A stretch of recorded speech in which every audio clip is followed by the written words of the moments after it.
They were promised cake, but I said no. Now my family thinks I'm the monster for teaching them a lesson. Tension erupts after I deny my nephew's dessert and everyone turns on me for ruining the moment.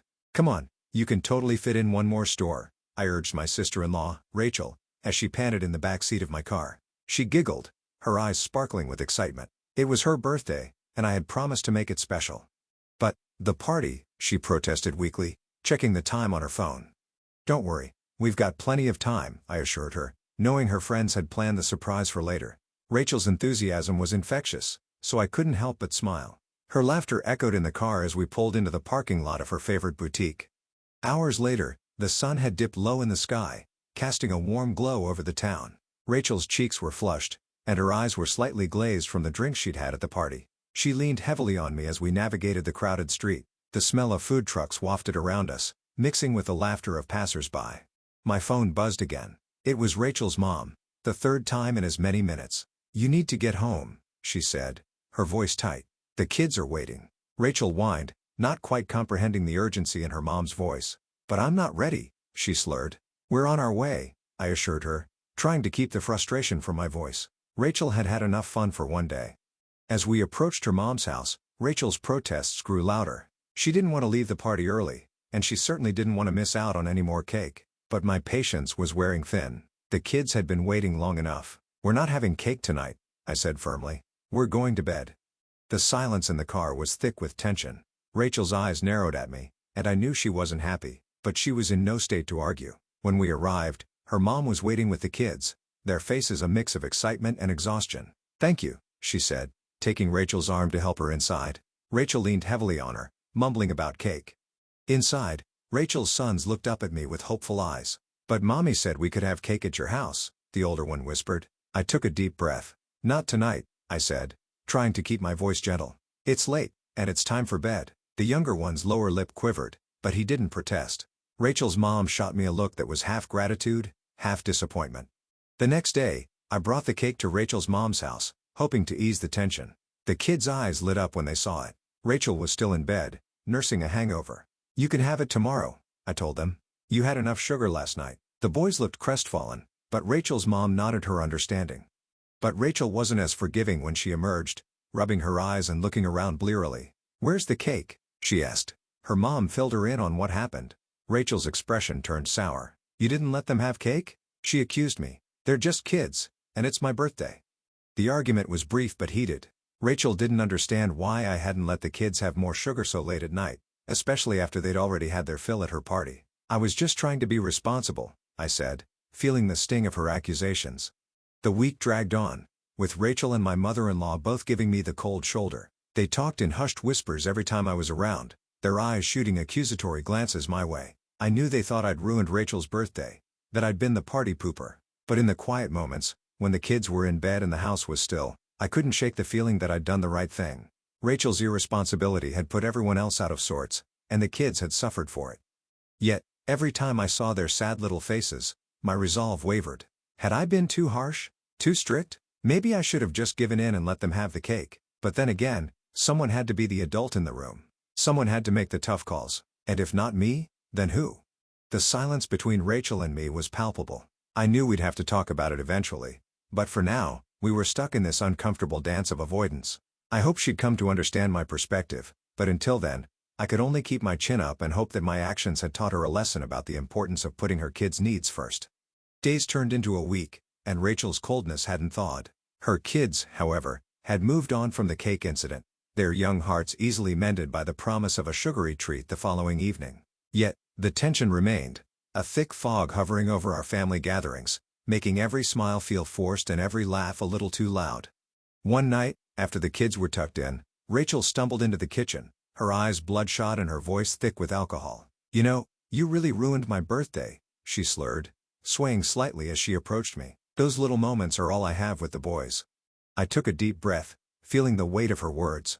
Rachel, I began, I'm sorry if it seemed like that, but your mom was worried about the kids, and we had to pick them up. They'd already had so much sugar. I was just trying to do the right thing. She scoffed, rolling her eyes. You think you know what's best for everyone? You're not their mom. Her words stung, but I remained calm. And you're not their parent for the night. That's my responsibility. The room grew colder as Rachel's eyes narrowed. You're not their parent, either. You're just the aunt who thinks she can control everything. Rachel, I said firmly, I care about your kids, and I care about you. But when it comes to their well-being, I'm not going to apologize for putting them first. The following evening, Rachel showed up at my doorstep, sober and looking slightly more contrite. The boys ran to her, eager for their promised cake. I talked to the guys, she said, her voice low. They're okay. They just wanted to see their grandma. I know, I replied, my voice gentle. And they will. But tonight, let's just keep it low-key. We ended up sitting in the kitchen, the four of us, eating cake and talking about our week. Rachel's eyes searched mine, looking for a sign that all was forgiven. I offered a small smile, hoping it was enough. We still had a long way to go, but for now, we were family, sharing a quiet moment of peace. As Rachel and her kids left, my mother-in-law gave me a look that was a mix of disapproval and concern. You really need to make up with her, she whispered. I nodded, feeling the weight of her gaze. I know, I said, but sometimes, the right thing to do isn't always easy. The door clicked shut, and I was left standing in the hallway, the echo of Rachel's laughter fading into the night. It was going to take time, I knew, but maybe, just maybe, she'd come to see that sometimes, saying no was the kindest thing you could do for the ones you loved. The week that followed was a series of awkward encounters and forced pleasantries. Rachel's kids chattered away, oblivious to the tension between us, and I found myself focusing on them, pushing aside the unresolved issue with their mother. But every time Rachel picked them up or dropped them off, the air grew thick with unspoken words and accusatory glances. One day, as Rachel was about to leave with the kids after a visit, she paused and turned to me. Look, she said, her voice softer than it had been in days. I know you were just looking out for the boys, but it was my birthday. Can't you just, I don't know, let it go? I took a deep breath, considering her words. I understand it was your birthday, Rachel, I began, and I'm sorry if it didn't go exactly as you'd planned. But my priority is the kids' health and happiness. Maybe we can find a way to celebrate next time that doesn't end with them bouncing off the walls at bedtime?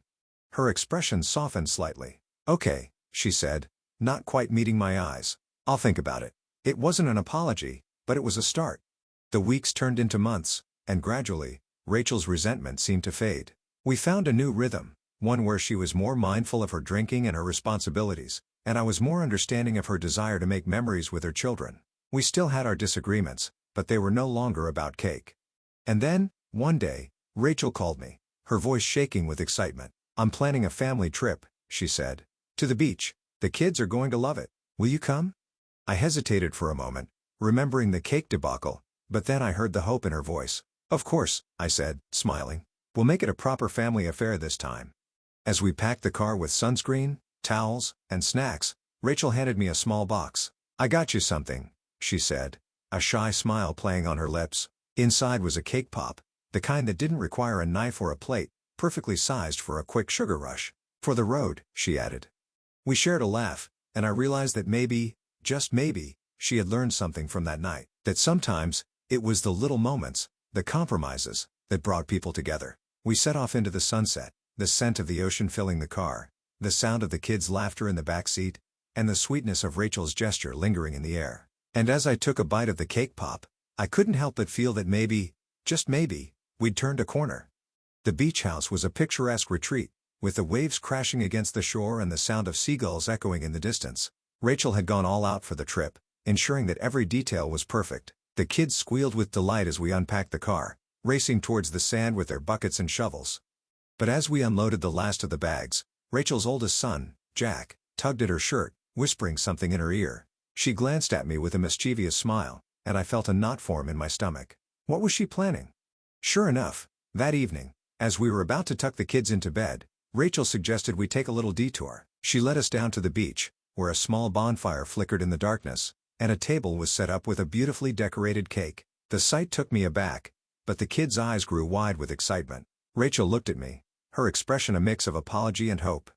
The party was in full swing, the kids giggling as they played in the sand and devoured their cake. Rachel had organized it all without telling me, a clear test of our newfound understanding. I watched as she lit the candles, her eyes meeting mine, searching for approval. I took a deep breath, knowing that this was her way of making amends, her attempt to show that she could be responsible and still give her kids the fun they deserved. Okay, I said, setting aside my initial surprise. Let's make it a surprise for tomorrow night. After a full day of activities, it'll be the perfect ending to the day. Rachel's face fell for a moment, but then she nodded, understanding in her eyes. The next evening, as the stars twinkled above us and the kids' laughter danced with the waves, Rachel lit the candles once more. The kids squealed with joy, their little faces smeared with chocolate frosting. Rachel's mother looked at me, a question in her eyes. I gave her a small smile, indicating that this was Rachel's show, her way of making things right. As Rachel sang Happy Birthday, I couldn't help but feel a sense of pride and hope. Maybe, just maybe, she'd found the balance she needed. And maybe, just maybe, we'd found a way to navigate the complexities of family dynamics, together. The following days were filled with sandcastles, seashell hunting, and late-night stories. The cake party a distant memory. Rachel had proven that she could be both a fun aunt and a responsible mother, and I had learned to trust her judgment, even if it meant occasionally bending the rules. But as we packed up to leave, Rachel approached me with a serious look. "You know," she said, her voice low, "I'm sorry for that night. I should have listened to you." I nodded, a smile tugging at the corners of my mouth. "And I'm sorry for not letting you have your fun. But we're family, Rachel. We learn and we grow together." Her eyes searched mine, and then she leaned in, giving me a tight hug. "Thank you," she whispered. As we drove home, the car filled with sleepy children and the smell of sunscreen, Rachel reached for my hand. "Next year, we'll do it right," she said. And in that moment, I knew that we would. We'd find the perfect balance between fun and responsibility, love and boundaries. And maybe, just maybe, we'd make some great memories along the way. The next family gathering came sooner than expected, a surprise potluck that Rachel had organized. When she stood up to make an announcement, my heart raced. What could it be? Another cake fiasco? But her voice was steady and clear as she spoke. "I've made a decision," she began, her eyes meeting mine briefly before scanning the room. "I've decided to take a sobriety pledge. I want to be there for my kids, for all of you, without the fog of alcohol clouding my judgment. I know I can still have fun, still be me, without it." The room was silent for a moment, the only sound the distant hum of traffic outside. And then, one by one, the family members started to clap, smiles spreading across their faces. Rachel's mother's eyes glistened with unshed tears, and even my own mother-in-law offered a warm nod of approval. The gathering took on a new tone, one of support and love. Rachel's kids beamed up at her, proud of their mom, and the rest of the family rallied around her, sharing stories of their own journeys and offering words of encouragement. It was a stark contrast to the tension that had filled the air just a few short months ago. The food was delicious, the conversation flowed freely, and Rachel's laugh was the loudest and clearest it had ever been. As the night grew late, and the kids were tucked into their makeshift beds, Rachel and I sat on the porch, watching the stars. "Thank you," she said, her voice soft in the stillness, "for pushing me to be better." I squeezed her hand. "Thank you for listening," I replied, "and for showing everyone that it's never too late to make a change." The air was cool, the crickets providing a gentle soundtrack to our conversation. Rachel had taken a huge step, one that would not only impact her but all of us. And as we sat there, the bond between us growing stronger, I knew that our family had turned a corner. We were ready to face whatever came next, together. The following week, Rachel called me with excitement in her voice. "I've signed up for a baking class," she said, "and I'm making the boys' birthday cakes from scratch." I couldn't help but laugh. "That's amazing," I said, genuinely happy for her. "What about the sugar rush?" "We'll manage," she said with a chuckle. "We'll manage." It was a small step in Rachel's newfound sobriety, but it was a powerful one. She was taking control of her life, one slice of cake at a time, and as I hung up the phone, I felt a swell of pride for my sister-in-law. She was growing, learning, and becoming the mother she'd always wanted to be. And as for me, I was learning to let go of the need to control every little detail. Together, we were creating a new normal, one that was messy and beautiful, just like the icing on Rachel's soon-to-be famous birthday cakes. Our family was stronger for it, and the future looked sweeter than ever.